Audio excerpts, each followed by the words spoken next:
নমস্কার সকলকে, আশা করি আপনারা খুব ভালো আছেন। আজকের ব্লগটা আমাদের কাছে একটু স্পেশাল, কারণ যখনই আমরা পরিবারের সবাই একসাথে কোথাও ঘুরতে যাই যেন আমাদের একটা উৎসবের মেজাজ তো তৈরি হয়েই যায়। কারণ আজ আমরা পুরো পরিবার, আমি, আমার হাজব্যান্ড, মা, বাবা, দাদা, বৌদি আর আমাদের ছোট্ট ইভান সবাই মিলে বেরিয়ে পড়েছিলাম ইতিহাস, ঐতিহ্য আর আনন্দে ভরা এক রাজকীয় সফরে। আজকের এই যাত্রাই ছিল স্থাপত্য, নবাবী ঐতিহ্য, ঘোড়ার গাড়ির রাইড, রাজকীয় মধ্যাহ্নভোজ, বাচ্চাদের মতো আনন্দ আর দিনের শেষে গিটার হাতে ছোট্ট এক মিউজিক সেশন। চলুন তাহলে শুরু করা যাক আজকের আমাদের ভ্রমণ। আমরা প্রথমেই দিনের প্রথম গন্তব্যস্থল ছিল ঐতিহাসিক কাটরা মসজিদ। বাংলার নবাব মুর্শিদ কুলি খাঁয়ের তৈরি এই স্থাপত্য শুধু একটি মসজিদ নয়, এটি বাংলার ইতিহাসের এক গুরুত্বপূর্ণ অধ্যায়। শত শত বছর পুরনো এই স্থাপত্যের সামনে দাঁড়িয়ে সত্যিই মনে হচ্ছিল ইতিহাস যেন আজও জীবন্ত হয়ে আছে।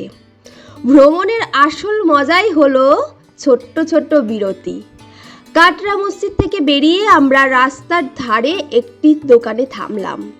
এক কাপ ধোয়া ওঠা চা আর একটা ঠান্ডা গ্লাস লস্যি। যদিও এই চায়ের আর লস্যির কম্বিনেশন ঠিকঠাক যায় না, কিন্তু বিশ্বাস করুন এতটাই ভালো লেগেছিল বানানোটা, তাই আমরা না খেয়ে থাকতে পারিনি। আর এই ছোট্ট বিরতিটাও আমাদের ভ্রমণের অন্যতম সুন্দর মুহূর্ত হয়েছিল। এরপর শুরু হলো দিনের সবচেয়ে রাজকীয় অভিজ্ঞতা।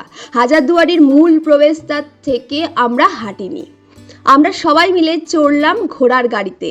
ঘোড়ার গাড়ি ধীরে ধীরে এগিয়ে চলেছে আর সামনে দেখা যাচ্ছে বিশাল হাজারদুয়ারি প্রাসাদ।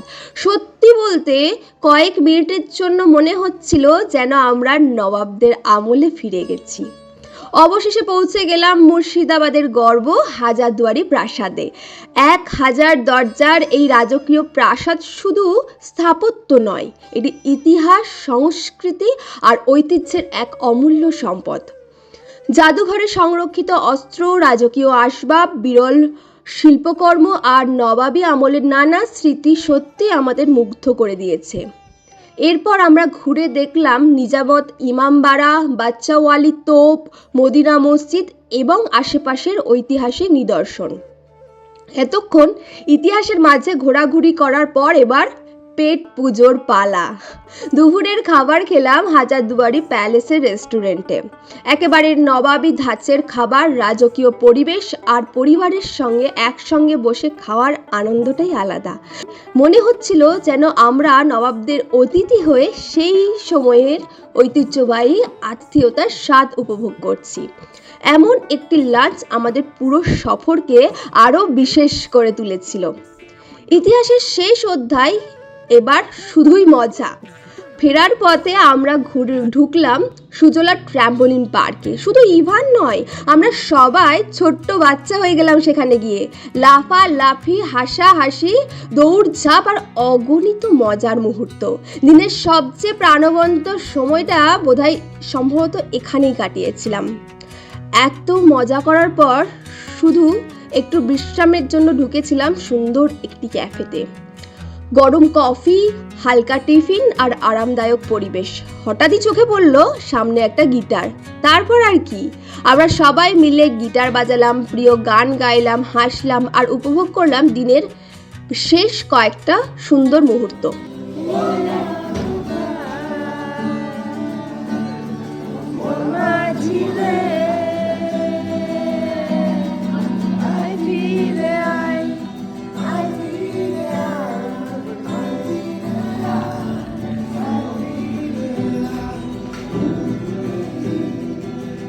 ভ্রমণ শেষ হলেও এই স্মৃতিগুলো অনেক দিন আমাদের সঙ্গে থাকবে।